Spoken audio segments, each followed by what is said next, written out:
ਵਾਹਿਗੁਰੂ जी का खालसा वाहिगुरू जी की फतेह। ਤੁਸੀਂ देख रहे हो PBC। मैं मनदीप ਸਿੰਘ ਤੁਹਾਡੇ ਸਾਰਿਆਂ ਦਾ ਸਵਾਗਤ ਕਰਦਾ। ਖਬਰਾਂ ਦੇ ਬੁਲਟਨ ਨੂੰ ਲੈ ਕੇ ਮੈਂ ਤੁਹਾਡੇ ਨਾਲ ਰੂਬਰੂ ਹੋਇਆ। ਬ੍ਰਿਟੇਨ ਦੀ ਸਰਕਾਰ ਗੈਰ ਕਾਨੂੰਨੀ ਪ੍ਰਵਾਸ ਦੇ ਉੱਤੇ ਰੋਕ ਲਗਾਉਣ ਦੀ ਤਿਆਰੀ ਦੇ ਵਿੱਚ ਹੈ। ਬ੍ਰਿਟੇਨ ਸਰਕਾਰ ਨੇ ਇਸ ਮਾਮਲੇ ਦੇ ਵਿੱਚ ਪੂਰੀ ਤਿਆਰੀ ਕਰ ਲਈ ਹੈ ਅਤੇ ਆਉਣ ਵਾਲੇ ਹਫ਼ਤੇ ਦੇ ਵਿੱਚ ਬ੍ਰਿਟੇਨ ਦੀ ਸੰਸਦ ਦੇ ਵਿੱਚ ਇਸ ਮਾਮਲੇ ਨੂੰ ਲੈ ਕੇ ਬਿੱਲ ਵੀ ਪੇਸ਼ ਕੀਤਾ ਜਾ ਸਕਦਾ ਹੈ। ਬ੍ਰਿਟੇਨ ਦੇ ਪ੍ਰਧਾਨ ਮੰਤਰੀ ਰਿਸ਼ੀ ਸੁਨਕ ਨੇ एक अखबार संडे एक्सप्रैस ਨੂੰ ਦਿੱਤੀ ਹੋਈ ਇੰਟਰਵਿਊ ਦੇ ਵਿੱਚ ਕਿਹਾ ਹੈ ਕਿ ਫਰਾਂਸ ਅਤੇ ਬ੍ਰਿਟੇਨ ਦੇ ਵਿਚਾਲੇ ਜਿਹੜਾ ਇੰਗਲਿਸ਼ ਚੈਨਲ ਹੈ, ਜਿਹੜਾ ਸਾਗਰ ਹੈ, ਉਸ ਨੂੰ ਇੰਗਲਿਸ਼ ਚੈਨਲ ਕਿਹਾ ਜਾਂਦਾ, ਤਾਂ ਉਸ ਇੰਗਲਿਸ਼ ਚੈਨਲ ਨੂੰ ਗੈਰ ਕਾਨੂੰਨੀ ਢੰਗ ਦੇ ਨਾਲ ਪਾਰ ਕਰਕੇ ਬਹੁਤ ਸਾਰੇ ਲੋਕ ਬ੍ਰਿਟੇਨ ਪਹੁੰਚਦੇ ਨੇ ਅਤੇ ਹੁਣ ਇਸ ਗੈਰ ਕਾਨੂੰਨੀ ਪ੍ਰਵਾਸ ਜਿਸ ਦੇ ਵਿੱਚ ਜਾਨੀ ਨੁਕਸਾਨ ਦਾ ਬਹੁਤ ਵੱਡਾ ਰਿਸਕ ਹੁੰਦਾ ਆ, ਉਸ ਨੂੰ ਰੋਕਣ ਦੀ ਮੁਕੰਮਲ ਤਿਆਰੀ ਬ੍ਰਿਟੇਨ ਸਰਕਾਰ ਨੇ ਕਰ ਲਈ ਹੈ। ਅਤੇ ਇਸ ਕਾਨੂੰਨ ਤੋਂ ਬਾਅਦ ਜੇਕਰ ਕੋਈ ਗੈਰ ਕਾਨੂੰਨੀ ਢੰਗ ਦੇ ਨਾਲ ਬ੍ਰਿਟੇਨ ਪਹੁੰਚੇਗਾ ਤਾਂ ਉਸ ਦੀ ਗ੍ਰਿਫਤਾਰੀ ਹੋਵੇਗੀ ਅਤੇ ਉਸ ਨੂੰ ਆਪਣੇ ਮੁਲਕ ਵਾਪਸ ਭੇਜ ਦਿੱਤਾ ਜਾਊਗਾ।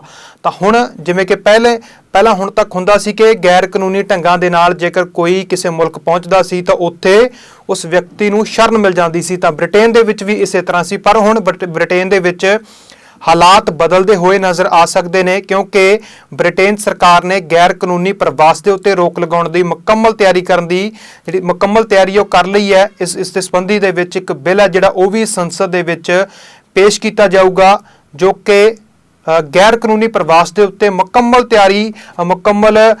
ਪਾਬੰਦੀ ਲਗਾਉਣ ਵਾਲਾ ਜਿਹੜਾ ਬਿੱਲ ਹੋਵੇਗਾ। ਇਸ ਦੇ ਨਾਲ ਜਿਹੜੇ ਗੈਰ ਕਾਨੂੰਨੀ ਢੰਗ ਦੇ ਨਾਲ ਸਮੁੰਦਰੀ ਰਾਸਤਿਆਂ ਨਾਲ ਜਿਹੜੇ ਲੋਕ ਆਉਂਦੇ ਨੇ ਇਹਨਾਂ ਦਿਨਾਂ ਦੇ ਵਿੱਚ ਉਹ ਚਰਚਾਵਾਂ ਕਾਫੀ ਜ਼ੋਰਾਂ ਤੇ ਰਹੀਆਂ ਕਿਉਂਕਿ ਇਟਲੀ ਦੇ ਸਾਗਰ ਦੇ ਨੇੜੇ ਪ੍ਰਵਾਸੀਆਂ ਦੇ ਨਾਲ ਭਰੀ ਹੋਈ ਕਿਸ਼ਤੀ ਪਲਟਣ ਦੇ ਨਾਲ ਇਹ ਮੁੱਦਾ ਮੁੜ ਤੋਂ ਖੜਾ ਹੋ ਚੁੱਕਿਆ ਤੇ ਹੁਣ ਇਸ ਮਾਮਲੇ ਦੇ ਵਿੱਚ ਬ੍ਰਿਟੇਨ ਸਰਕਾਰ ਨੇ ਗੈਰ ਕਾਨੂੰਨੀ ਪ੍ਰਵਾਸ ਦੇ ਉੱਤੇ ਮੁਕੰਮਲ ਰੋਕ ਲਗਾਉਣ ਦੀ ਤਿਆਰੀ ਕਰ ਲਈ ਹੈ ਅਤੇ ਗੈਰ ਕਾਨੂੰਨੀ ਪ੍ਰਵਾਸ ਦੇ ਖਿਲਾਫ ਇੱਕ ਜਿਹੜਾ ਬਿੱਲ ਹੈ ਉਹ ਵੀ ਲੈ ਕੇ ਆਇਆ ਜਾਊਗਾ। ਅਗਲੇ ਹਫ਼ਤੇ ਬ੍ਰਿਟੇਨ ਦੀ ਸੰਸਦ ਦੇ ਵਿੱਚ ਬਿੱਲ ਪੇਸ਼ ਕੀਤਾ ਜਾ ਸਕਦਾ ਅਤੇ ਜੇਕਰ ਇਹ ਬਿੱਲ ਲਾਗੂ ਹੁੰਦਾ ਤਾਂ ਗੈਰ ਕਾਨੂੰਨੀ ਪ੍ਰਵਾਸ ਦੇ ਵਿੱਚ ਬ੍ਰਿਟੇਨ ਦੇ ਵਿੱਚ ਗ੍ਰਿਫਤਾਰੀਆਂ ਵੀ ਹੋਇਆ ਕਰਨਗੀਆਂ ਤੇ ਉਹਨਾਂ ਨੂੰ ਆਪਣੇ ਦੇਸ਼ ਵਾਪਸ ਭੇਜ ਦਿੱਤਾ ਜਾਇਆ ਕਰੇਗਾ।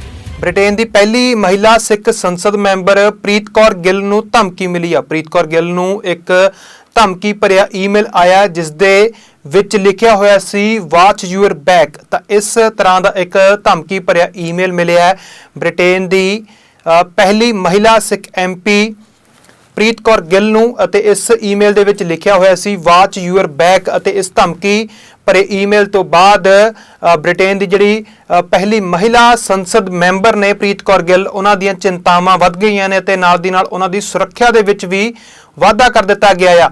ਬਰਮਿੰਘਮ ਤੋਂ MP ਨੇ, ਬਰਮਿੰਘਮ ਤੋਂ ਮੈਂਬਰ ਪਾਰਲੀਮੈਂਟ ਨੇ, ਲੇਬਰ ਅਤੇ ਕੋਆਪਰੇਟਿਵ ਪਾਰਟੀ ਦੇ ਮੈਂਬਰ ਪਾਰਲੀਮੈਂਟ ਨੇ ਬਰਮਿੰਘਮ ਤੋਂ ਪ੍ਰੀਤ ਕੌਰ ਗਿੱਲ, ਉਹਨਾਂ ਨੂੰ ਇੱਕ ਧਮਕੀ ਭਰਿਆ ਈਮੇਲ ਮਿਲਦਾ ਜਿਸ ਦੇ ਵਿੱਚ ਲਿਖਿਆ ਹੋਇਆ ਵਾਚ ਯੂਅਰ ਬੈਕ ਅਤੇ ਇਸ ਈਮੇਲ ਤੋਂ ਬਾਅਦ ਉਹਨਾਂ ਦੀ ਸੁਰੱਖਿਆ ਦੇ ਵਿੱਚ ਵੀ ਵਾਧਾ ਕੀਤਾ ਗਿਆ ਤੇ ਆਪਣੇ ਇਲਾਕੇ ਦੇ ਵਿੱਚ ਵੀ ਵਿਚਰਨ ਵੇਲੇ ਉਹਨਾਂ ਨੂੰ ਆਪਣੇ ਨਾਲ ਇੱਕ ਸੁਰੱਖਿਆ ਗਾਰਡ ਨੂੰ ਨਾਲ ਰੱਖਣਾ ਪੈਂਦਾ, ਇੱਕ ਸੁਰੱਖਿਆ ਕਰਮੀ ਨੂੰ ਉਹਨਾਂ ਦੇ ਨਾਲ ਹਰ ਵੇਲੇ ਤਾਇਨਾਤ ਕਰ ਦਿੱਤਾ ਗਿਆ ਚਾਹੇ ਉਹ ਆਪਣੇ ਹਲਕੇ ਦੇ ਵਿੱਚ ਕਿਸੇ ਘਰਾਂ ਦੇ ਵਿੱਚ ਮਿਲਦੇ ਨੇ। ਪਰ ਇਸ ਧਮਕੀ ਤੋਂ ਬਾਅਦ ਚਿੰਤਾਵਾਂ ਵੱਧ ਗਈਆਂ ਨੇ ਪ੍ਰੀਤ ਕੌਰ ਗਿੱਲ ਦੀਆਂ ਅਤੇ ਉਹਨਾਂ ਨੇ ਵੀ ਇਸ ਗੱਲ ਦਾ ਜਿਹੜਾ ਇਜ਼ਹਾਰ ਕੀਤਾ ਹੈ ਕਿ ਜਿਹੜੀਆਂ ਮੇਰੀਆਂ ਚਿੰਤਾਵਾਂ ਨੇ ਉਹ ਵਧੀਆਂ ਨੇ ਕਿਉਂਕਿ ਉਹ ਇੱਕ ਮਹਿਲਾ ਨੇ, ਨਾਲ ਦੀ ਨਾਲ ਉਹਨਾਂ ਦੇ ਪਰਿਵਾਰ ਵੀ ਹੈ। ਪਰ ਧਮਕੀ ਭਰਿਆ ਈਮੇਲ ਮਿਲਣ ਤੋਂ ਬਾਅਦ ਸਤਰਕ ਹੋ ਗਈਆਂ ਨੇ, ਪੁਲਿਸ ਵੀ ਸਤਰਕ ਹੋ ਗਈ ਹੈ ਅਤੇ ਉਹਨਾਂ ਦੀ ਸੁਰੱਖਿਆ ਦੇ ਵਿੱਚ ਵੀ ਵਾਧਾ ਕਰ ਦਿੱਤਾ ਗਿਆ। ਇੱਕ ਵੱਡੀ ਜਾਣਕਾਰੀ ਹੈ ਜਿਹੜੀ ਤੁਹਾਨੂੰ ਦੇ ਰਹੇ ਹਾਂ ਕਿ ਬ੍ਰਿਟੇਨ ਦੀ ਪਹਿਲੀ ਮਹਿਲਾ ਸਿੱਖ ਮੈਂਬਰ ਪਾਰਲੀਮੈਂਟ ਪ੍ਰੀਤ ਕੌਰ ਗਿੱਲ ਨੂੰ ਧਮਕੀ ਭਰਿਆ ਈਮੇਲ ਮਿਲਿਆ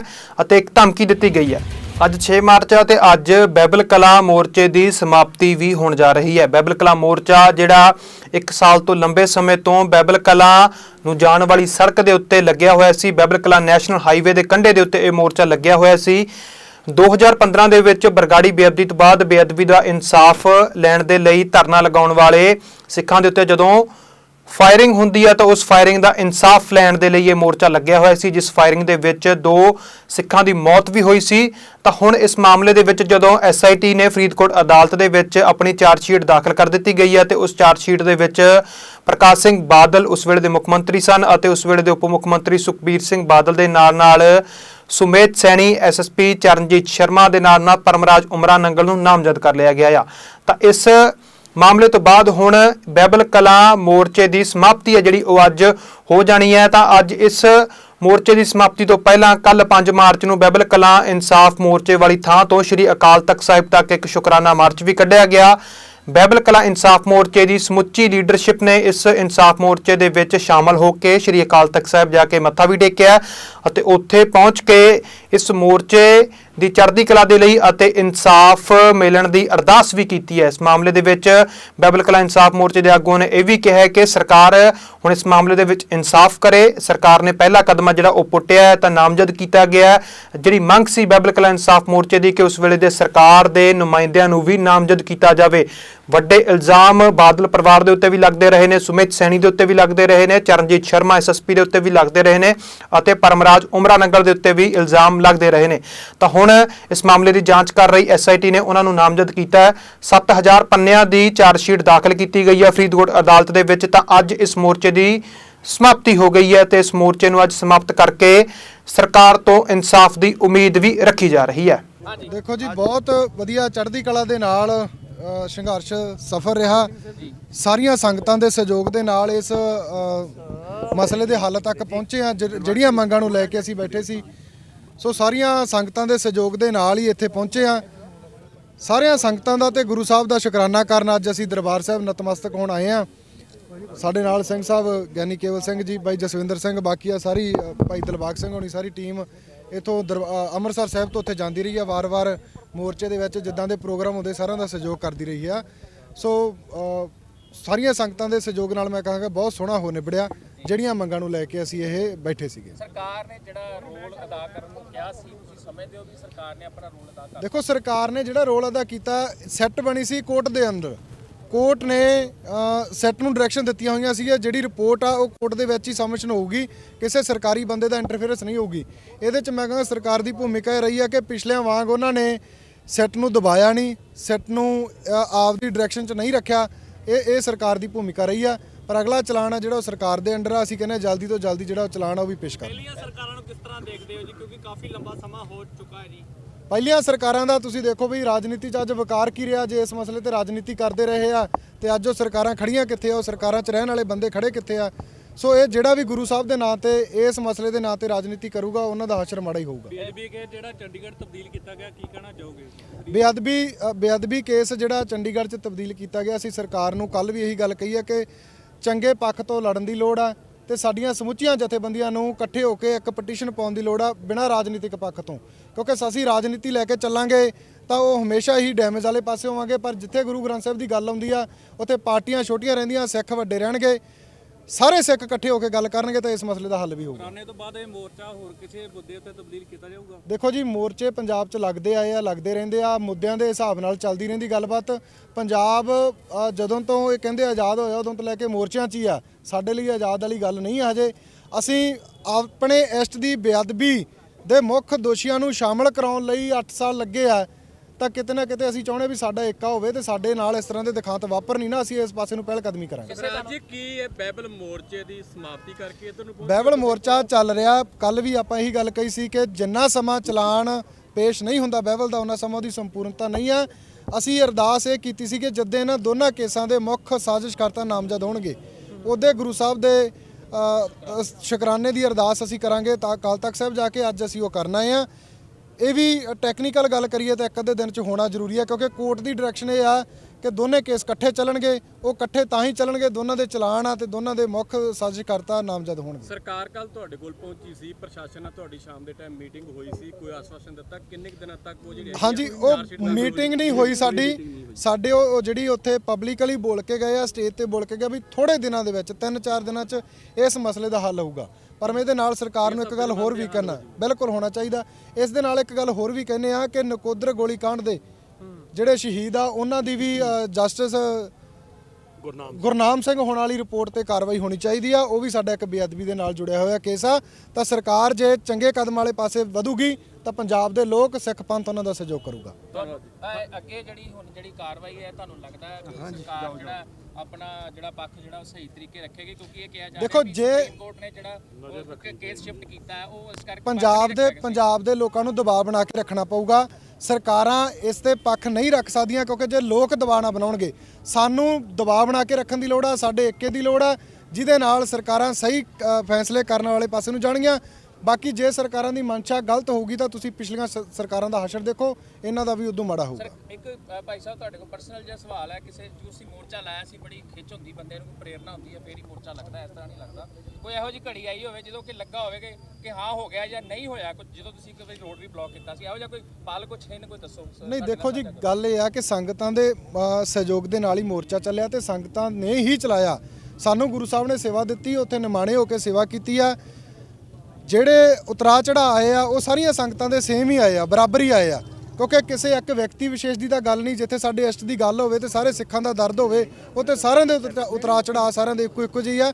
ਸੋ ਮੈਂ ਸੰਗਤਾਂ ਦਾ ਸ਼ੁਕਰਾਨਾ ਕਰਦਾ ਜਿਨ੍ਹਾਂ ਨੇ ਲੰਮਾ ਸਮਾਂ ਸਾਡਾ ਸਹਿਯੋਗ ਦਿੱਤਾ ਤੇ ਅੱਗੇ ਵੀ ਅਸੀਂ ਆਸ ਕਰਦੇ ਹਾਂ ਕਿ ਅੱਜ ਵੀ ਗੁਰੂ ਸਾਹਿਬ ਅੱਗੇ ਅਰਦਾਸ ਬੇਨਤੀ ਕਰਦੇ ਹਾਂ ਇਸੇ ਤਰ੍ਹਾਂ ਹੀ ਸੰਗਤਾਂ ਦਾ ਪਿਆਰ ਇਤਫਾਕ ਬਣਾਈ ਰੱਖਣ, ਅਸੀਂ ਅੱਗੇ ਸੰਘਰਸ਼ ਲੜਦੇ ਰਹਾਂਗੇ। ਲੰਬੀ ਹਲਕੇ ਦੇ ਪਿੰਡ ਖੁੱਡੀਆਂ ਦੇ ਵਿੱਚ ਅੱਜ ਇੱਕ ਬੇਅਦਬੀ ਦੀ ਘਟਨਾ ਵਾਪਰੀ ਹੈ। ਇਸ ਘਟਨਾ ਜਿਹੜੀ ਸੀਸੀਟੀਵੀ ਕੈਮਰਿਆਂ ਦੇ ਵਿੱਚ ਵੀ ਕੈਦ ਹੋਈ ਹੈ। ਤੁਹਾਨੂੰ ਦੱਸ ਦਈਏ ਕਿ ਲੰਬੀ ਹਲਕੇ ਦਾ ਪਿੰਡ ਖੁੱਡੀਆਂ, ਜੋ ਕਿ ਲੰਬੀ ਹਲਕੇ ਦੇ ਐਮਐਲਏ ਗੁਰਮੀਤ ਸਿੰਘ ਖੁੱਡੀਆਂ ਦਾ ਪਿੰਡ ਵੀ ਹੈ, ਉਸ ਪਿੰਡ ਦੇ ਵਿੱਚ ਬੇਅਦਬੀ ਦੀ ਘਟਨਾ ਵਾਪਰੀ ਹੈ ਅਤੇ ਇਸ ਘਟਨਾ ਦਾ ਜੋ ਸੀਸੀਟੀਵੀ ਕੈਮਰੇ ਫੁਟੇਜ ਸਾਹਮਣੇ ਆਈ ਹੈ ਉਸ ਦੇ ਅਨੁਸਾਰ ਇੱਕ ਨੌਜਵਾਨ ਮੁੰਡਾ ਜੋ ਕਿ ਹੱਥ ਦੇ ਵਿੱਚ ਰਾੜ ਜਾਂ ਲੋਹੇ ਦੀ ਰਾੜ ਲੈ ਕੇ ਗੁਰਦੁਆਰਾ ਸਾਹਿਬ ਦੇ ਵਿੱਚ ਦਾਖਲ ਹੁੰਦਾ ਅਤੇ ਪਾਠੀ ਸਿੰਘ ਨੂੰ ਜਾ ਕੇ ਜੋ ਮਹਾਰਾਜ ਦੇ ਤਾਬਿਆਂ ਬੈਠੇ ਸਨ ਉਹਨਾਂ ਨੂੰ ਧਮਕਾਉਣ ਦੀ ਕੋਸ਼ਿਸ਼ ਕਰਦਾ। ਹਾਲਾਂਕਿ ਐਨ ਮੌਕੇ ਦੇ ਉੱਤੇ ਉਸ ਨੌਜਵਾਨ ਨੂੰ ਰੋਕ ਲਿਆ ਗਿਆ, ਪਰ ਜੇਕਰ ਉਸ ਨੌਜਵਾਨ ਨੂੰ ਨਾ ਰੋਕਿਆ ਜਾਂਦਾ ਤਾਂ ਕੋਈ ਬਹੁਤ ਵੱਡੀ ਘਟਨਾ ਵੀ ਵਾਪਰ ਸਕਦੀ ਸੀ। ਪਰ ਇਸ ਘਟਨਾ ਨੂੰ ਬੇਅਦਬੀ ਦੀ ਘਟਨਾ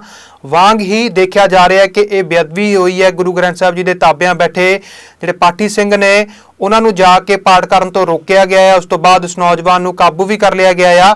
ਪਰ ਇਹ ਪੂਰੀ ਘਟਨਾ ਕਿਵੇਂ ਵਾਪਰੀ ਹੈ ਕਿ ਕਿਵੇਂ ਇੱਕ ਨੌਜਵਾਨ ਜਿਹੜਾ ਬਿਲਕੁਲ ਬੇਖੌਫ ਢੰਗ ਦੇ ਨਾਲ ਇੱਕ ਲੋਹੇ ਦੀ ਰਾੜ ਲੈ ਕੇ ਗੁਰੂ ਘਰ ਦੇ ਵਿੱਚ ਦਾਖਲ ਹੁੰਦਾ ਤੇ ਜਾ ਕੇ ਗੁਰੂ ਗ੍ਰੰਥ ਸਾਹਿਬ ਜੀ ਦੇ ਤਾਬਿਆਂ ਬੈਠੇ ਪਾਠੀ ਸਿੰਘ ਨੂੰ ਧਮਕਾਉਂਦਾ ਆ ਅਤੇ ਉੱਥੇ ਜਾ ਕੇ ਜਿਹੜਾ ਬੇਅਦਬੀ ਕਰਨ ਦੀ ਜਿਹੜੀ ਕੋਸ਼ਿਸ਼ ਉਹ ਕੀਤੀ ਜਾਂਦੀ ਹੈ। ਤੇ ਇਸ ਮਾਮਲੇ ਦੇ ਵਿੱਚ ਜਿਹੜੇ ਸੀਸੀਟੀਵੀ ਫੁਟੇਜ ਸਾਹਮਣੇ ਆਈ ਆ ਤੇ ਪੁਲਿਸ ਅਧਿਕਾਰੀਆਂ ਦਾ ਕੀ ਕਹਿਣਾ, ਪਿੰਡ ਵਾਲਿਆਂ ਦਾ ਕੀ ਕਹਿਣਾ, ਉਹ ਤੁਹਾਡੇ ਨਾਲ ਸਾਂਝਾ ਕਰਦੇ ਹਾਂ। ਅੱਜ ਹਿਮਾਚਲ ਪ੍ਰਦੇਸ਼ ਦੇ ਵਿੱਚ ਮਾਹੌਲ ਉਸ ਵੇਲੇ ਤਣਾਅਪੂਰਨ ਹੋਇਆ ਜਦੋਂ ਮਨੀਕਰਨ ਸਜਾਦ ਸਾਹਿਬ ਜਾ ਰਹੇ ਨੌਜਵਾਨਾਂ ਨੇ ਇਸ ਗੱਲ ਦੇ ਇਲਜ਼ਾਮ ਲਗਾਏ ਕਿ ਉਹਨਾਂ ਦੇ ਉੱਤੇ ਹਮਲਾ ਕੀਤਾ ਗਿਆ ਆ। ਹਿਮਾਚਲ ਪ੍ਰਦੇਸ਼ ਦੇ ਵਿੱਚ ਮਨੀਕਰਨ ਸਾਹਿਬ ਦੇ ਦਰਸ਼ਨਾਂ ਨੂੰ ਜਾ ਰਹੇ ਨੌਜਵਾਨਾਂ ਦੇ ਜੱਥਿਆਂ ਨੇ ਇਲਜ਼ਾਮ ਲਗਾਏ ਨੇ ਕਿ ਉਹਨਾਂ ਦੇ ਉੱਤੇ ਹਮਲਾ ਕੀਤਾ ਗਿਆ। ਹਿਮਾਚਲ ਪ੍ਰਦੇਸ਼ ਦੇ ਲੋਕਾਂ ਦੇ ਉੱਤੇ ਉਹਨਾਂ ਨੇ ਇਲਜ਼ਾਮ ਲਗਾਏ ਨੇ ਕਿ ਉੱਥੋਂ ਦੇ ਲੋਕਾਂ ਨੇ ਸਾਡੇ ਉੱਤੇ ਹਮਲਾ ਕੀਤਾ। ਪਰ ਇਸ ਮਾਮਲੇ ਦੇ ਵਿੱਚ ਹੁਣ ਜਿਹੜਾ ਇੱਕ ਇਹ ਵੀ ਮੋੜ ਆਇਆ ਕਿ ਉਸ ਤੋਂ ਬਾਅਦ ਹਿਮਾਚਲ ਪ੍ਰਦੇਸ਼ ਅਤੇ ਪੰਜਾਬ ਦੇ ਬਾਰਡਰ ਉੱਤੇ ਵੀ ਜਾਮ ਲਗਾ ਦਿੱਤਾ ਗਿਆ ਆ। ਤਾਂ ਪੰਜਾਬ ਦੇ ਜਿਹੜੇ ਸ਼ਰਧਾਲੂ ਹਿਮਾਚਲ ਪ੍ਰਦੇਸ਼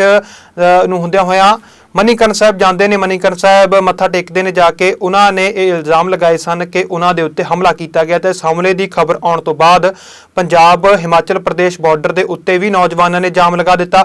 ਉਸ ਸੜਕ ਨੂੰ ਜਾਮ ਕਰ ਦਿੱਤਾ ਅਤੇ ਘੰਟਿਆਂ ਬੱਧੀ ਉੱਥੇ ਜਾਮ ਲੱਗਾ ਰਿਹਾ ਅਤੇ ਉਹਨਾਂ ਨੇ ਕਿਹਾ ਕਿ ਇਸ ਮਾਮਲੇ ਦੇ ਵਿੱਚ ਹਮਲਾ ਕਰਨ ਵਾਲਿਆਂ ਦੇ ਉੱਤੇ ਕਾਰਵਾਈ ਹੈ ਜਿਹੜੀ ਉਹ ਹੋਣੀ ਚਾਹੀਦੀ ਹੈ। ਪਰ ਬਾਅਦ ਦੇ ਵਿੱਚ ਜਦੋਂ ਪੁਲਿਸ ਨੇ ਇਸ ਮਾਮਲੇ ਦੇ ਵਿੱਚ ਆਪਣੀ ਇਨਵੋਲਵਮੈਂਟ ਦਿਖਾਈ ਤੇ ਪੁਲਿਸ ਨੇ ਇਸ ਮਾਮਲੇ ਨੂੰ ਸੁਲਝਾਉਣ ਦੀ ਕੋਸ਼ਿਸ਼ ਕੀਤੀ ਹੈ ਅਤੇ ਪੁਲਿਸ ਅਧਿਕਾਰੀ ਜਦੋਂ ਇਸ ਮਾਮਲੇ ਦੇ ਵਿੱਚ ਪਹੁੰਚੇ ਤਾਂ ਉਹਨਾਂ ਨੇ ਇਸ ਜਾਮ ਨੂੰ ਵੀ ਖੁਲਵਾ ਦਿੱਤਾ ਅਤੇ ਬਾਅਦ ਦੇ ਵਿੱਚ ਉਹਨਾਂ ਨੇ ਮੀਡੀਆ ਦੇ ਨਾਲ ਗੱਲਬਾਤ ਕਰਦੇ ਹੋਏ ਕਿਹਾ ਕਿ ਹੁਣ ਜਿਹੜੇ ਹਾਲਾਤ ਨੇ ਉਹ ਬਿਲਕੁਲ ਸ਼ਾਂਤੀਪੂਰਵਕ ਹੋ ਚੁੱਕੇ ਨੇ। ਕਿਸੇ ਵੀ ਤਰ੍ਹਾਂ ਦਾ ਧਰਨਾ ਪ੍ਰਦਰਸ਼ਨ ਜਿਹੜਾ ਉਹ ਨਹੀਂ ਕੀਤਾ ਜਾ ਰਿਹਾ ਤੇ ਧਰਨਾ ਪ੍ਰਦਰਸ਼ਨਾਂ ਨੂੰ ਹਟਵਾ ਦਿੱਤਾ ਗਿਆ ਹੈ। ਜਿਹੜੇ ਰਾਸਤੇ ਨੇ ਉਹ ਖੋਲ ਦਿੱਤੇ ਗਏ ਨੇ। ਜਿਹੜੇ ਯਾਤਰੀ ਨੇ ਉਹ ਹਿਮਾਚਲ ਪ੍ਰਦੇਸ਼ ਜਾ ਰਹੇ ਨੇ ਤੇ ਉਧਰਲੇ ਯਾਤਰੀ ਇੱਧਰ ਆ ਵੀ ਰਹੇ ਨੇ। ਤਾਂ ਇਸ ਮਾਮਲੇ ਦੇ ਵਿੱਚ ਪੁਲਿਸ ਅਧਿਕਾਰੀਆਂ ਨੇ ਕੀ ਆਖਿਆ ਅਤੇ ਉਸ ਤੋਂ ਪਹਿਲਾਂ ਧਰਨਾ ਲਗਾਉਣ ਵਾਲੇ ਨੌਜਵਾਨਾਂ ਨੇ ਕੀ ਕੁਝ ਆਖਿਆ, ਉਹ तमाम ਉਹਨਾਂ ਦੀਆਂ ਬਾਈਟਾਂ ਤੁਹਾਡੇ ਨਾਲ ਸਾਂਝੀਆਂ ਕਰਦੇ ਹਾਂ। ਜੋ ਗਲਤੀ ਕੀਤੀ ਆ ਉਹ ਠੀਕ ਹੈ, ਪਰ ਇੱਥੇ ਹਿਮਾਚਲ ਦੀਆਂ ਗੱਡੀਆਂ ਖੜੀਆਂ, ਹਿਮਾਚਲ ਦੀ ਸੰਗਤ ਖੜੀ ਆ, ਆਪਾਂ ਉਹਨਾਂ ਨੂੰ ਕੁਝ ਨਹੀਂ ਕਹਿਣਾ। ਠੀਕ ਹੈ, ਜੇ ਅਸੀਂ ਚਾਹੀਏ ਸਾਰਾ ਕੁਝ ਕਰ ਸਕਦੇ ਹਾਂ ਅਸੀਂ ਵੀ, ਠੀਕ ਹੈ, ਸਾਨੂੰ ਵੀ ਕਰਨਾ ਆਉਂਦਾ, ਪਰ ਅਸੀਂ ਨਹੀਂ ਕਰਨਾ ਕਿਉਂਕਿ ਜਿਹੜੇ ਸਿੱਖ ਹੈ ਨਾ ਉਹ ਪਹਿਲਾਂ ਕਿਸੇ ਤੇ ਵਾਰ ਨਹੀਂ ਕਰਦੇ। ਠੀਕ ਹੈ ਜੀ, ਚੜ ਗਿਆ ਇਹਦੇ ਲਿਹਾਜ਼ ਨਹੀਂ ਕਰਦੇ। ਹਾਂਜੀ, ਲੈ ਕੇ ਆਏ ਨੂੰ ਤੇ ਦੇ ਗਿਆ ਤੇ ਚੜ ਕੇ ਆਏ ਨੂੰ ਦੇ ਗਿਆ। ਠੀਕ ਹੈ ਜੀ, ਵਾਹਿਗੁਰੂ ਜੀ ਕਾ ਖਾਲਸਾ ਵਾਹਿਗੁਰੂ ਜੀ ਕੀ ਸਾਨੂੰ ਇਹਦੀ ਵਜ੍ਹਾ ਦੱਸੀ ਜਾਵੇ ਵੀ ਕੀ ਵਜ੍ਹਾ ਹੈ ਜਿਹਦੇ ਕਰਕੇ ਸਾਨੂੰ ਠੱਕਿਆ ਜਾ ਰਿਹਾ, ਕੋਈ ਵਜ੍ਹਾ ਦੱਸਣਾ ਨੂੰ। ਜਿਹਦੇ ਕਰਕੇ ਪੰਜਾਬੀ ਕੁੱਟੇ ਜਾ ਰਹੇ, ਪੰਜਾਬੀ ਵੱਢੇ ਜਾ ਰਹੇ ਨੇ, ਹੱਥਿਆਂ ਦੇ ਉੱਤੇ ਕਿਰਪਾਨਾਂ ਚਲਾਈਆਂ। ਜੇ ਇੰਨੀ ਕਾਣਾ ਹੈਗਾ ਨਾ ਉਹਨਾਂ ਦੇ ਵਿੱਚ ਤੇ ਸਾਡੇ ਨਾਲ ਆ ਜਾਣ, ਜਿੱਥੇ ਮਰਜ਼ੀ ਟਾਈਮ ਪਾ ਲੈਣ, ਵੇਖ ਲੈਣਾ ਕਿ ਇੰਨਾ ਕਾਣਾ ਹੈਗਾ ਉਹਨਾਂ ਦੇ ਵਿੱਚ। ਪਹਾੜੀਆਂ ਦੇ ਵਿੱਚ ਵੀ ਤਾਕਤ ਹੈਗੀ ਆ, ਇੱਕ ਸਾਨੂੰ ਦੱਸ ਦੇਣ, ਸਿੰਘ ਵੀ ਆਉਣਗੇ ਵੀ ਆ ਜਾਣਗੇ। ਫਿਰ ਉੱਥੇ ਆਪਾਂ ਦੋ ਹੱਥ ਕਰ ਲਾਂਗੇ। ਇਹਨਾਂ ਨੂੰ ਇਹ ਬੇਨਤੀ ਆ ਕਿ 10-20 ਮਿੰਟਾਂ ਤੱਕ ਜੇ ਵੀ ਸਾਡੀ ਮਦਦ ਨਾ ਕੀਤੀ ਅਸੀਂ ਫਿਰ ਮਨੀਕਰਨ ਸਾਹਿਬ ਨੂੰ ਚਾਲੇ ਪਾਵਾਂਗੇ। ਜੇ ਸਾਡੇ ਵੀ ਸਿੱਖ ਸੰਗਤਾਂ ਦਾ ਨੁਕਸਾਨ ਹੋਇਆ ਉਹਦਾ ਜ਼ਿੰਮੇਵਾਰ ਹਿਮਾਚਲ ਸਰਕਾਰ ਹੋਊਗੀ। ਇਹੋ ਸਾਡੀਆਂ ਮੰਗਾਂ ਨੇ। ਜੇ ਪ੍ਰਸ਼ਾਸਨ 10 ਮਿੰਟ ਤੱਕ ਨਹੀਂ ਹੁੰਦਾ ਸਾਨੂੰ ਉੱਧਰ ਦੀ ਐਂਟਰੀ ਦਿੱਤੀ ਜਾਵੇ। ਵਾਹਿਗੁਰੂ ਜੀ ਕਾ ਖਾਲਸਾ। ਹਿਮਾਚਲ ਉਹਨਾਂ ਹੀ ਇਹੀ ਹੈ ਕਿ ਸਾਡਾ ਜਿਹੜਾ ਰਾਹ ਬੰਦ ਕੀਤਾ ਵਾ, ਰਾਹ ਖੋਲਿਆ ਜਾਵੇ ਤੇ ਹਿਮਾਚਲ ਸਰਕਾਰ ਨੂੰ ਬੇਨਤੀ ਹੈ ਜਿਹੜੇ ਸਿੰਘਾਂ ਨੂੰ ਡੱਕਿਆ ਵਾ ਉਹਨਾਂ ਨੂੰ ਛੱਡਿਆ ਜਾਵੇ ਤੇ ਜਿਹੜੇ ਸਿੰਘ ਫੱਟੜ ਹੋਏ ਆ ਉਹਨਾਂ ਦਾ ਮੁਫਤ ਇਲਾਜ ਵੀ ਕਰਾਇਆ ਜਾਵੇ। ਇਹੋ ਬੇਨਤੀ ਆ, ਨਹੀਂ ਤੇ ਫਿਰ ਆਪਣਾ ਪਛਾਣ ਲਿਓ। ਭਾਜੀ ਆਪਾਂ ਇਹ ਕਹਿਣਾ ਚਾਹੁੰਦੇ ਵੀ ਆ ਹਿਮਾਚਲ ਪ੍ਰਦੇਸ਼ ਦੀਆਂ ਗੱਡੀਆਂ ਲੱਗੀਆਂ, ਫੈਮਲੀਆਂ ਬੈਠੀਆਂ, ਆਪਾਂ ਇਹਨਾਂ ਨੂੰ ਕੁਝ ਨਹੀਂ ਕਹਿੰਦੇ। ਬਸ ਇਹ ਅੜੇ ਨੇ ਭੀੜ 'ਚ, ਮੇਰੀ ਫੈਮਲੀ ਬੈਠੀ ਗੱਡੀ 'ਚ। ਆਪਾਂ ਇਹ ਕਹਿੰਦੇ ਵੀ ਜਿਹੜਾ ਮਣੀਕਰਨ ਜੋ ਵੀ ਕਾਂਡ ਹੋ ਰਿਹਾ, ਜੋ ਕਹਿੰਦੇ ਬੰਦੇ ਵੱਢ ਤੇ ਜਾਂ ਸਿਰ ਪਾੜ ਤੇ, ਸਾਡੇ ਮਾਵਾਂ ਦੇ ਪੁੱਤਾਂ ਨੂੰ ਕਿਸੇ ਨੂੰ ਕੋਈ ਸੱਟ ਨਾ ਲੱਗੇ, ਉਹ ਸਾਡੇ ਵਾਪਸ ਭੇਜ ਦਿਓ। ਆਪਾਂ ਕੁਝ ਨਹੀਂ ਕਹਿੰਦੇ, ਸਾਡੇ ਭਰਾਵਾਂ ਵਰਗੇ ਨੇ ਵੀ। ਤੇ ਇਹਨਾਂ ਨਾਲ ਜਿਹੜੀ ਸਾਡੀ ਕੋਈ ਦੁਸ਼ਮਣੀ ਨਹੀਂ, ਇਹਨਾਂ ਦੀ ਕੋਈ ਸਰਕਾਰਾਂ ਦੀ ਜਿਹੜੀ ਪਾਲਿਸੀ ਉਹ ਵੱਖਰੀ ਆ ਤੇ ਸਾਡੀ ਵੱਖਰੀ ਆ। ਪਰ ਸਾਡੀ ਇਹ ਮੰਗ ਆ ਇੱਕ ਯੂਥ ਦੀ ਸਾਰਿਆਂ ਦੀ ਵੀ ਭਰਾਵਾ ਉਹਨਾਂ ਨੂੰ ਕੋ ਕਹੇ ਹੋਏ, ਜੇ ਉਹਨਾਂ ਨੂੰ ਕੋ ਹੋਇਆ ਤੇ ਫਿਰ ਸਾਨੂੰ ਨਾ ਕਿਉਂ ਵੀ ਤੁਸੀਂ ਕੋ ਕਿਹਾ। ਆਪਾਂ ਹਲੇ ਤਾਂ ਸਾਡੇ ਹੱਥ ਵੱਜੇ ਆ, ਆਪਾਂ ਇਹਨਾਂ ਦੀ ਰਿਸਪੈਕਟ ਕਰਾਂਗੇ। ਇਹਨਾਂ ਰੋਟੀ ਪਾਣੀ ਖਾਣਾ ਉਹ ਵੀ ਖਵਾ ਦੇਣੇ ਪੱਲਿਓ। ਪਰ ਮੇਰਾ ਵੀਰ ਅੱਗੇ ਵਾਲੇ ਬੰਦਿਆਂ ਨੂੰ ਸਾਡੇ ਨੇ ਜ਼ਰੂਰ ਵਾਪਸ ਭੇਜਣ। ਜੇ ਕਿਹਦਾ ਨੰਬਰ ਹੈਗਾ ਫੋਨ ਭੇਜੋ, ਫੋਨ ਕਰ ਦਿਓ। ਆਪਾਂ ਨੂੰ ਸਾਨੂੰ ਇੱਕ ਫੋਨ ਆ ਜੇ ਕਿ ਉਹਨਾਂ ਨੂੰ ਛੱਡਤਾ, ਉਹ ਸਾਨੂੰ ਲੱਭ ਜਾਣਗੇ ਤੇ ਆਪਾਂ ਆਪ ਛੱਡ ਕੇ ਆਵਾਂਗੇ। ਕਿ ਕੁਝ ਲੋਕਾਂ ਵੱਲੋਂ ਕੁਝ ਅਫਵਾਹਾਂ ਫੈਲਾਈਆਂ ਜਾ ਰਹੀਆਂ ਸਨ ਕਿ ਕੀਰਤਪੁਰ ਸਾਹਿਬ ਦੇ ਲਾਗੇ ਜਿਹੜਾ ਹੈਗਾ ਜਾਮ ਲੱਗਿਆ ਹੋਇਆ ਹੈ ਜਾਂ ਕੋਈ ਇਸ ਤਰ੍ਹਾਂ ਦੀ ਕੋਈ ਵਧੀਕੀ ਹੋਈ ਹੈ। ਤਾਂ ਮੈਂ ਦੱਸਣਾ ਚਾਹਾਂਗਾ ਸਾਰੀ ਸੰਗਤਾਂ ਨੂੰ ਵੀ ਇਸ ਤਰ੍ਹਾਂ ਦੀ ਕੋਈ ਗੱਲ ਨਹੀਂ ਹੈ। ਕੀਰਤਪੁਰ ਸਾਹਿਬ ਤੋਂ ਜਿਹੜਾ ਰਸਤਾ ਅੱਗੇ ਹਿਮਾਚਲ ਵਾਲੇ ਪਾਸੇ ਜਾਂਦਾ ਬਿਲਕੁਲ ਕਲੀਅਰ ਹੈ, ਰੋਡ ਬਿਲਕੁਲ ਚੱਲ ਰਹੀ ਹੈ। ਸਾਡੇ ਵੱਲੋਂ ਆਪਾਂ ਹਿਮਾਚਲ ਪੁਲਿਸ ਦੇ ਨਾਲ ਜੁਆਇੰਟ ਨਾਕਾਬੰਦੀ ਕੀਤੀ ਜਾ ਰਹੀ ਹੈ, ਜੁਆਇੰਟ ਚੈਕਿੰਗ ਕੀਤੀ ਜਾ ਰਹੀ ਬਾਰਡਰ ਦੇ ਉੱਪਰ। ਤੁਸੀਂ ਦੇਖ ਸਕਦੇ ਹੋ ਜਿਵੇਂ ਕਿ ਐਸਐਚਓ ਸਾਹਿਬ ਮੇਰੇ ਨਾਲ ਹਿਮਾਚਲ ਪ੍ਰਦੇਸ਼ ਤੋਂ ਵੀ ਆਏ ਹੋਏ ਨੇ। ਜਿੰਨੇ ਵੀ ਸਾਡੇ ਪੁਆਇੰਟਸ ਪੈਂਦੇ ਹਿਮਾਚਲ ਦੇ ਨਾਲ, ਹਿਮਾਚਲ ਪੁਲਿਸ ਦੇ ਨਾਲ ਸਾਡਾ ਬਿਲਕੁਲ ਰਾਬਤਾ ਕਾਇਮ ਹੈ। ਆਪਾਂ ਉਹਨਾਂ ਦੇ ਨਾਲ ਮਿਲ ਕੇ ਜੁਆਇੰਟ ਪੈਟਰੋਲਿੰਗ ਦੀ ਸੀਰੀਜ਼ ਕਰ ਰਹੇ ਹਾਂ। ਮੇਰੀ ਇੱਕ ਰਿਕੁਐਸਟ ਹੈ ਵੀ ਕੋਈ ਵੀ ਅਫਵਾਹ ਦੇ ਉੱਪਰ ਧਿਆਨ ਨਾ ਦਿਓ, ਵੈਰੀਫਾਈ ਕਰੋ ਔਰ ਉਸ ਤੋਂ ਬਾਅਦ ਹੀ ਕੋਈ ਵੀ ਰਿਐਕਸ਼ਨ ਦਿਓ ਉਸ ਚੀਜ਼ ਦੇ ਉੱਪਰ। ਜਿਹੜੀ ਵੀ ਕੋਈ ਅਫਵਾਹਾਂ ਹੈਗੀਆਂ ਇਹਨਾਂ ਨੂੰ ਤੁਸੀਂ ਨਕਾਰੋ। ਇਸ ਟਾਈਮ ਦੇ ਉੱਪਰ ਅਸੀਂ as a special major police help desk establish ਕੀਤੇ ਹੈਗੇ ਆ ਸਾਰੇ ਨਾਕਾ ਪੁਆਇੰਟ ਦੇ ਉੱਪਰ ਜਿਹੜੇ ਕਿ ਹਿਮਾਚਲ ਵਾਲੇ ਪਾਸੇ ਜਾਂਦੇ ਨੇ। ਜਿਵੇਂ ਤੁਸੀਂ ਦੇਖ ਸਕਦੇ ਹੋ ਇਹ ਡੇਨੀ ਜਿਹੜਾ ਸਾਡਾ ਲਾਸਟ ਪੁਆਇੰਟ ਪੈਂਦਾ ਹੈਗਾ ਹਿਮਾਚਲ ਪ੍ਰਦੇਸ਼ ਵਾਲੇ ਪਾਸੇ ਨਾਲਾਗੜ੍ਹ ਜਿਹੜੀ ਰੋਡ ਹੈਗੀ ਆ ਉਹਦੇ ਉੱਪਰ ਆਪਾਂ ਇਸ ਟਾਈਮ ਦੇ ਉੱਪਰ ਖੜੇ ਹੈਗੇ ਆ ਤੇ ਸੰਗਤ ਬਿਲਕੁਲ ਠੀਕ ਤਰ੍ਹਾਂ ਨਾਲ ਆ ਰਹੀ ਹੈ। ਅਤੇ ਸਪੈਸ਼ਲ ਸੰਗਤ ਦੇ ਲਈ ਅਸੀਂ ਲੋਕਲ ਲੋਕਾਂ ਦੇ ਨਾਲ ਮਿਲ ਕੇ ਲੰਗਰ ਦਾ ਪ੍ਰਬੰਧ ਵੀ ਕੀਤਾ ਹੈ। ਤੇ ਮੇਰੀ ਰਿਕੁਐਸਟ ਹੈ ਵੀ ਕਿਸੇ ਵੀ ਰਿਊਮਰਸ ਉੱਪਰ ਬਿਲਕੁਲ ਧਿਆਨ ਨਾ ਦਿਓ ਔਰ ਹੁਮਾ ਕੇ ਜਿਹੜਾ ਹੈਗਾ ਇਹ ਆਪਣਾ ਹੋਲਾ ਮਹੱਲਾ ਆਪਾਂ ਸੈਲੀਬ੍ਰੇਟ ਕਰੀਏ। ਨਵਾਂ ਸ਼ਹਿਰ ਦੇ ਥਾਣਾ ਔੜ ਅਧੀਨ ਪੈਂਦੇ ਪਿੰਡ ਮਹਿਰਮਪੁਰ ਦੇ ਵਿੱਚ ਇੱਕ ਚੋਰੀ ਦੀ ਘਟਨਾ ਵਾਪਰੀ ਹੈ। ਘਟਨਾ ਇਸ ਕਰਕੇ ਵੱਡੀ ਹੈ ਕਿਉਂਕਿ ਪਿੰਡ ਦੇ ਸਰਕਾਰੀ ਸਕੂਲ ਦੇ ਵਿੱਚ ਚੋਰੀ ਹੋਈ ਹੈ, ਵਿੱਦਿਆ ਦੇ ਮੰਦਿਰ ਦੇ ਵਿੱਚ ਚੋਰੀ ਹੋਈ ਹੈ ਅਤੇ ਹੁਣ ਚੋਰਾਂ ਨੇ ਸਕੂਲਾਂ ਨੂੰ ਵੀ ਨਹੀਂ ਬਖਸ਼ਿਆ। ਸਕੂਲਾਂ ਦੇ ਵਿੱਚ ਵੀ ਚੋਰੀਆਂ ਹੋਣ ਲੱਗ ਗਈਆਂ ਨੇ, ਸਕੂਲਾਂ ਨੂੰ ਵੀ ਨਿਸ਼ਾਨਾ ਬਣਾਇਆ ਜਾ ਰਿਹਾ ਚੋਰਾਂ ਦੇ ਵੱਲੋਂ। ਪੰਜਾਬ ਦੇ ਵਿੱਚ ਚੋਰੀ ਦਾ ਆਲਮ ਇਸ ਕਦਰ ਵੱਧ ਚੁੱਕਿਆ ਹੈ ਕਿ ਜਿੱਥੇ ਵਿਦਿਆਰਥੀਆਂ ਨੇ ਸਿੱਖਿਆ ਨੂੰ ਹਾਸਲ ਕਰਨਾ ਉਸ ਥਾਂ ਦੇ ਉੱਤੇ ਵੀ ਚੋਰੀਆਂ ਹੋਣ ਲੱਗ ਗਈਆਂ। ਤਾਂ ਪਿੰਡ ਮਹਿਰਮਪੁਰ ਜਿਹੜਾ ਨਵੇਂ ਸ਼ਹਿਰ ਦਾ ਪਿੰਡ ਹੈ, ਨਵੇਂ ਸ਼ਹਿਰ ਦੇ ਥਾਣਾ ਔੜ ਦੇ ਅਧੀਨ ਪੈਂਦਾ ਇਹ ਪਿੰਡ ਮਹਿਰਮਪੁਰ, ਜਿਸ ਦੇ ਸਰਕਾਰੀ ਹਾਈ ਸਕੂਲ ਦੇ ਵਿੱਚ ਚੋਰੀ ਹੋਈ ਹੈ। ਤਾਂ ਇਸ ਚੋਰੀ ਦੇ ਵਿੱਚ ਚੋਰ ਇੱਕ LED ਚੋਰੀ ਕਰਕੇ ਲੈ ਗਏ ਨੇ, ਉਸ ਦੇ ਨਾਲ 2 ਕੰਪਿਊਟਰਾਂ ਨੂੰ ਚੋਰੀ ਕਰ ਲਿਆ ਗਿਆ ਆ, 2 ਸਾਊਂਡ ਸਿਸਟਮਾਂ ਨੂੰ ਚੋਰੀ ਕਰ ਲਿਆ ਗਿਆ ਆ, 2 ਸਾਊਂਡ ਸਿਸਟਮ ਚੋਰੀ ਹੋ ਚੁੱਕੇ ਨੇ ਅਤੇ ਇੱਕ UPS ਚੋਰੀ ਕਰ ਲਿਆ ਗਿਆ ਆ। ਉਸ ਦੇ ਨਾਲ ਇੱਕ ਬੈਟਰੀ ਵੀ ਚੋਰੀ ਕਰ ਲਈ ਗਈ ਹੈ। ਪਰ ਇਸ ਦੇ ਨਾਲ ਇਸ ਚੋਰੀ ਦੇ ਵਿੱਚ ਇੱਕ ਹੋਰ ਅਜੀਬੋ-ਗਰੀਬ ਘਟਨਾ ਵਾਪਰੀ ਹੈ ਕਿ ਚੋਰਾਂ ਨੇ ਇਹਨਾਂ ਸਾਰੀਆਂ ਚੀਜ਼ਾਂ ਦੇ ਨਾਲ ਬੱਚਿਆਂ ਦੇ ਵਜ਼ੀਫਿਆਂ ਵਾਲੀ ਫਾਈਲ ਨੂੰ ਵੀ ਚੋਰੀ ਕਰ ਲਿਆ ਆ। ਇਹਨਾਂ ਸਾਰੀਆਂ ਚੀਜ਼ਾਂ ਨੂੰ ਤਾਂ ਚੋਰੀ ਕੀਤਾ ਹੀ ਕੀਤਾ ਆ, ਪਰ ਇਸ ਦੇ ਨਾਲ ਬੱਚਿਆਂ ਦੇ ਵਜ਼ੀਫਿਆਂ ਵਾਲੀ ਫਾਈਲ ਨੂੰ ਵੀ ਅਤੇ ਕਈ ਹੋਰ ਜ਼ਰੂਰੀ ਦਸਤਾਵੇਜ਼ਾਂ ਨੂੰ ਵੀ ਚੋਰ ਆਪਣੇ ਨਾਲ ਲੈ ਗਏ ਨੇ। ਜਿੱਥੇ ਇੱਕ LED ਚੋਰੀ ਹੋਈ ਹੈ, 2 ਕੰਪਿਊਟਰ, 2 ਸਾਊਂਡ ਸਿਸਟਮ ਅਤੇ ਇੱਕ UPS ਤੇ ਇੱਕ ਬੈਟਰੀ ਚੋਰੀ ਹੋਈ ਹੈ, ਉੱਥੇ ਹੀ ਵਿਦਿਆਰਥੀਆਂ ਨੂੰ ਮਿਲਣ ਵਾਲੇ ਵਜ਼ੀਫਿਆਂ ਦਾ ਰਿਕਾਰਡ ਰੱਖਣ ਵਾਲੀ ਫਾਈਲ ਨੂੰ ਵੀ ਚੋਰੀ ਕਰ ਲਿਆ ਗਿਆ ਆ ਅਤੇ ਕਈ ਹੋਰ ਜ਼ਰੂਰੀ ਦਸਤਾਵੇਜ਼ ਜਿਹੜੇ ਸਕੂਲ ਦੇ ਰਿਕਾਰਡ ਦੇ ਵਿੱਚ ਜਿਹੜੇ ਜ਼ਰੂਰੀ ਦਸਤਾਵੇਜ਼ ਹੁੰਦੇ ਨੇ ਉਹਨਾਂ ਨੂੰ ਵੀ ਚੋਰਾਂ ਨੇ ਨਿਸ਼ਾਨਾ ਬਣਾਇਆ, ਉਹਨਾਂ ਨੂੰ ਵੀ ਚੋਰੀ ਕਰਕੇ ਲੈ ਗਏ ਨੇ। ਤਾਂ ਸਮਾਨ ਦੇ ਨਾਲ ਅਜੀਬੋ-ਗਰੀਬ ਢੰਗ ਦੀ ਇਹ ਚੋਰੀ ਮੰਨੀ ਜਾ ਰਹੀ ਹੈ, ਜਿਸ ਦੇ ਵਿੱਚ ਜ਼ਰੂਰੀ ਸਮਾਨ ਦੇ ਨਾਲ ਕੰਪਿਊਟਰ ਦੇ ਨਾਲ LED ਦੇ ਨਾਲ ਵਜ਼ੀਫਿਆਂ ਵਾਲੀ ਫਾਈਲ ਵੀ ਚੋਰੀ ਹੋ ਚੁੱਕੀ ਹੈ। ਤਾਂ ਨਵੇਂ ਸ਼ਹਿਰ ਦੇ ਪਿੰਡ ਮਹਿਰਮਪੁਰ ਦੀ ਇਹ ਘਟਨਾ ਹੈ। ਨਵੇਂ ਸ਼ਹਿਰ ਦੇ ਪਿੰਡ ਮਹਿਰਮਪੁਰ ਦੇ ਸਰਕਾਰੀ ਹਾਈ ਸਕੂਲ ਦੇ ਵਿੱਚ ਚੋਰੀ ਹੋਈ ਹੈ। ਸਮਾਨ ਦੇ ਨਾਲ ਵਿਦਿਆਰਥੀਆਂ ਦੇ ਵਜ਼ੀਫਿਆਂ ਵਾਲੀ ਫਾਈਲ ਵੀ ਚੋਰੀ ਹੋ ਚੁੱਕੀ ਹੈ। ਮੈਂ ਸਰਕਾਰੀ ਹਾਈ ਸਕੂਲ ਮਹਿਰਮਪੁਰ ਦੀ ਹੈੱਡ ਜੀ ਇੰਚਾਰਜ ਜਿਹੜਾ ਕੰਮ ਕਰ ਰਹੀ ਹਾਂ। ਅਤੇ ਕੱਲ੍ਹ ਜਿੱਦਾਂ ਅਸੀਂ ਰੂਟੀਨ ਦੀ ਤਰ੍ਹਾਂ ਤਾਰੇ ਲਾ ਕੇ ਚਲੇ ਗਏ ਛੁੱਟੀ ਤੋਂ ਬਾਅਦ, ਅਤੇ ਉਸ ਤੋਂ ਬਾਅਦ ਜਦੋਂ ਅੱਜ ਅਸੀਂ ਸਵੇਰੇ ਆ ਕੇ ਦੇਖਿਆ ਅਤੇ ਸਕੂਲੇ ਤਾਂ ਕੰਪਿਊਟਰ ਰੂਮ ਦੇ ਜਿਹੜੇ ਤਾਰੇ ਟੁੱਟੇ ਹੋਏ ਸੀਗੇ ਤੇ ਉਹਦੇ ਵਿੱਚੋਂ ਸਾਡੀ ਇੱਕ LCD Samsung 32, personal computer 2, sound system 2, ਵਜ਼ੀਫੇ ਦੀ ਫਾਈਲ ਰਿਕਾਰਡ 2 ਸਾਲਾਂ ਦੀ ਜਿਹੜੀ ਸੀਗੀ, ਤੇ UPS 1, ਬੈਟਰੀ 1, ਇਹ ਗਾਇਬ ਸੀ। ਤੇ ਸਾਰਾ ਜਿਹੜਾ ਸਮਾਨ ਹੈ ਵਿਖਰਿਆ ਹੋਇਆ ਸੀ, ਤੇ ਇੰਟਰਲੌਕ ਤੇ ਪਲੱਸ ਦੂਸਰਾ ਲੌਕ ਜਿਹੜਾ ਉਹ ਦੋਨੋਂ ਤੋੜੇ ਹੋਏ ਸੀਗੇ। ਤੇ ਬਾਕੀ ਅਸੀਂ ਪੁਲਿਸ ਨੂੰ ਇਨਫੋਰਮ ਕਰਤਾ ਸੀ, ਉਹਨਾਂ ਨੇ ਆਪਣੀ ਇਨਵੈਸਟੀਗੇਸ਼ਨ ਤੋਂ ਬਾਅਦ ਜੋ ਵੀ ਫੈਸਲਾ ਹੋਏਗਾ ਉਹ ਉਹਨਾਂ ਤੇ ਡਿਪੈਂਡ ਕਰਦਾ ਹੈ, ਉਹ ਕੀ ਇਸ ਦਾ ਡਿਸੀਜਨ ਲੈਂਦੇ। ਤੇ ਮੈਂ ਇਹੀ ਮੰਗ ਕਰਦੀ ਹਾਂ ਸਰਕਾਰ ਤੋਂ ਜਾਂ ਇਹਨਾਂ ਪੁਲਿਸ ਡਿਪਾਰਟਮੈਂਟ ਤੋਂ, ਅਗਰ ਇਸ ਦੀ ਕਾਰਵਾਈ ਸਹੀ ਢੰਗ ਨਾਲ ਹੁੰਦੀ ਹੈ ਤਾਂ ਸਾਡਾ ਸਮਾਨ ਜਿਹੜਾ ਸਾਨੂੰ ਵਾਪਸ ਮਿਲ ਜਾਏ, ਤੇ ਤਾਂ ਕਿ ਬੱਚਿਆਂ ਦੇ ਲਈ ਉਹ ਸਾਡੇ ਲਈ ਤੇ ਟੈਨਸ਼ਨ ਤੋਂ ਮੁਕਤ ਰਹੀਏ ਅਸੀਂ, ਤਾਂ ਕਿ ਬੱਚੇ ਉਸ ਚੀਜ਼ ਦਾ ਇੰਜੋਏ ਕਰ ਸਕਣ। ਆਗੇ ਜਿਹੜਾ ਸਿਆਜ ਕੈਮਰੇ ਸਾਰੇ ਚੱਲਦੇ ਆ ਜੀ। ਹਾਂਜੀ ਕੁਸ਼ਲਾਲ ਜੀ ਕਲਾਸਾਂ 'ਚ ਲੱਗੇ ਹੋਏ ਆ, ਇੱਧਰ ਵੀ ਬਾਹਰ 2 ਲੱਗੇ। ਇਹ ਅੱਜ ਮਹਿਰੋਪੁਰ ਸਕੂਲ ਦੇ ਵਿੱਚ ਜਿਹੜੀ ਚੋਰੀ ਹੋਈ ਹੈਗੀ ਆ, ਤੁਸੀਂ ਇਹਦੇ ਬਾਰੇ ਕੀ ਕਹਿਣਾ ਚਾਹੋਗੇ ਜੀ? ਇੰਨੀਆਂ ਚੋਰੀਆਂ ਜਿਹੜੀਆਂ ਜ਼ਿਆਦਾ ਹੋ ਰਹੀਆਂ ਅੱਜ ਕੱਲ੍ਹ, ਹਨ? ਸਾਨੂੰ ਥਾਣੇ ਇਨਫੋਰਮੇਸ਼ਨ ਆਈ ਸੀ ਕਿ ਮਹਿਰੋਪੁਰ ਸਕੂਲ ਦੇ ਵਿੱਚ ਕੰਪਿਊਟਰ ਚੋਰੀ ਹੋ ਗਿਆ ਜੀ, ਜਿਹਦੇ ਸੰਬੰਧ ਵਿੱਚ ਪੁਲਿਸ ਪਾਰਟੀ ਨਾਲ ਲੈ ਕੇ ਮੌਕੇ 'ਤੇ ਮੈਂ ਪਹੁੰਚਿਆ ਜੀ, ਤੇ ਆਪਾਂ ਕੈਮਰੇ ਚੈੱਕ ਕਰ ਰਹੇ ਹਾਂ ਜੀ।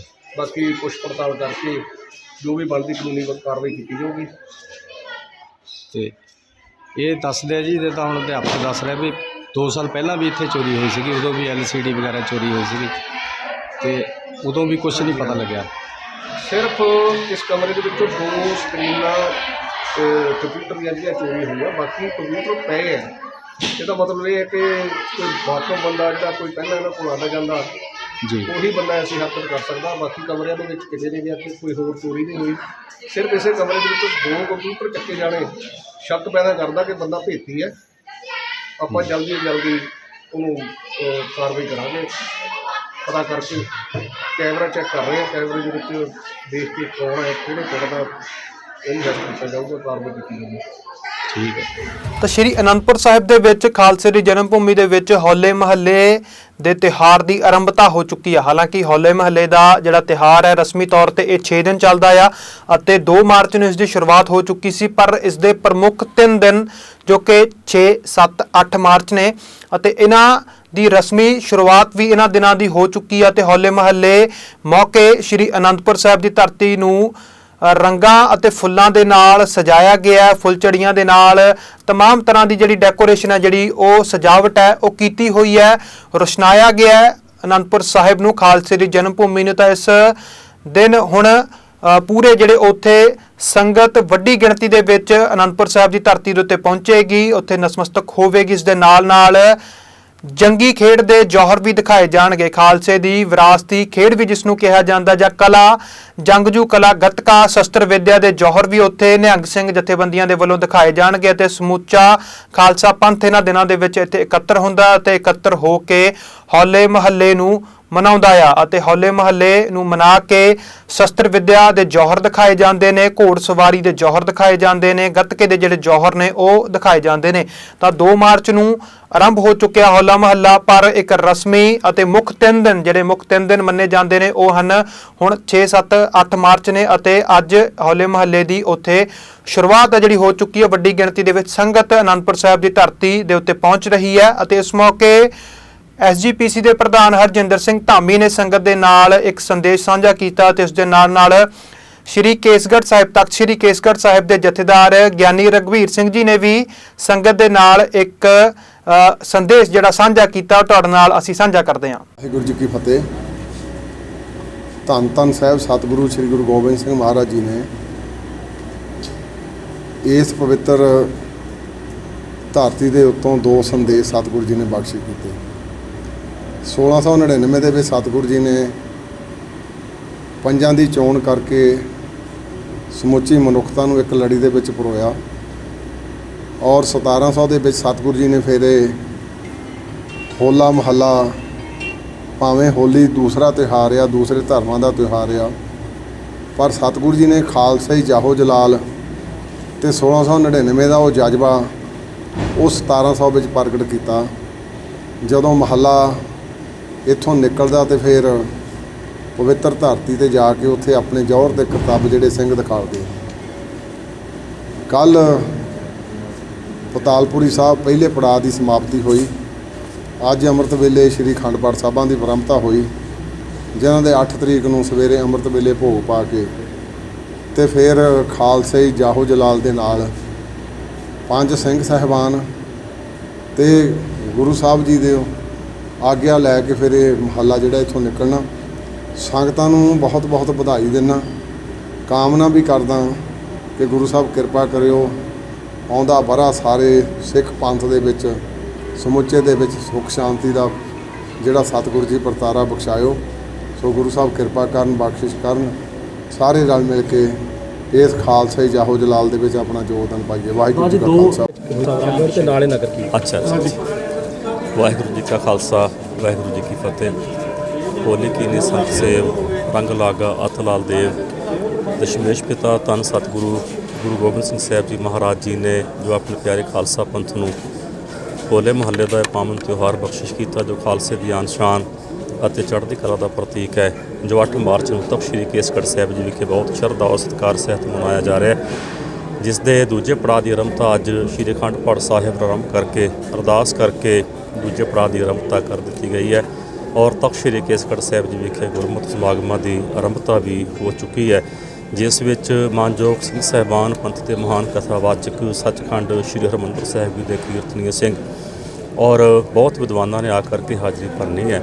ਸਮੁੱਚੀਆਂ ਸੰਗਤਾਂ ਨੂੰ ਬੇਨਤੀ ਹੈ ਕਿ ਇਹਨਾਂ ਹੋਣ ਵਾਲੇ ਸਮਾਗਮਾਂ ਦੇ ਵਿੱਚ ਵੱਧ ਚੜ੍ਹ ਕੇ ਭਾਗ ਲੈ ਕੇ ਦਰਸ਼ਨ ਦਿਦਾਰੇ ਕਰਕੇ ਤੇ ਆਪਣੇ ਜੀਵਨ ਨੂੰ ਸਫਲਾ ਕਰੀਏ ਔਰ ਜੋ 8 ਤਰੀਕ ਨੂੰ ਦੁਪਹਿਰ ਦੇ 12 ਵਜੇ ਮਹੱਲੇ ਦੀ ਆਰੰਭਤਾ ਤਖ਼ਤ ਸ੍ਰੀ ਕੇਸਗੜ੍ਹ ਸਾਹਿਬ ਤੋਂ ਕੀਤੀ ਜਾਣੀ ਹੈ, ਉਸ ਵਿੱਚ ਸ਼ਾਮਲ ਹੋ ਕੇ ਖਾਲਸੇ ਦੇ ਜਾਹੋ ਜਲਾਲ ਦੇ ਦਰਸ਼ਨ ਕਰਕੇ ਆਪਣਾ ਜੀਵਨ ਸਫਲ ਬਣਾਈਏ।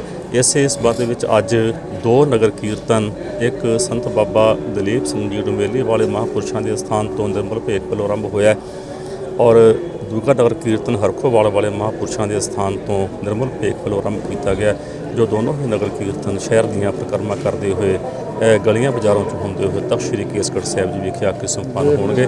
ਸਮੁੱਚੇ ਖਾਲਸਾ ਪੰਥ ਨੂੰ ਖਾਲਸੇ ਦੇ ਕੌਮੀ ਤਿਉਹਾਰ ਹੋਲੇ ਮਹੱਲੇ ਦੀਆਂ ਤਖ਼ਤ ਸ੍ਰੀ ਕੇਸਗੜ੍ਹ ਸਾਹਿਬ ਤੋਂ ਬਹੁਤ ਬਹੁਤ ਵਧਾਈਆਂ। ਵਾਹਿਗੁਰੂ ਜੀ ਕਾ ਖਾਲਸਾ, ਵਾਹਿਗੁਰੂ। ਤਾਂ ਇਹ ਸਨ ਅੱਜ ਦੀਆਂ ਮੁੱਖ ਅਤੇ ਚੋਣਵੀਆਂ ਖਬਰਾਂ। ਤਾਂ ਤੁਸੀਂ ਦੇਖਦੇ ਰਹੋ PBC। ਮੈਨੂੰ ਮਨਦੀਪ ਸਿੰਘ ਨੂੰ ਦਿਓ ਇਜਾਜ਼ਤ। ਅਗਲੀ ਵਾਰ ਫਿਰ ਤੋਂ ਤੁਹਾਡੇ ਨਾਲ ਰੂਬਰੂ ਹੋਵਾਂਗੇ ਪ੍ਰਮੁੱਖ ਅਤੇ ਚੋਣਵੀਆਂ ਖਬਰਾਂ ਲੈ ਕੇ। ਤਦ ਤੱਕ ਦੇ ਲਈ ਵਾਹਿਗੁਰੂ ਜੀ ਕਾ ਖਾਲਸਾ, ਵਾਹਿਗੁਰੂ ਜੀ ਕੀ ਫਤਿਹ।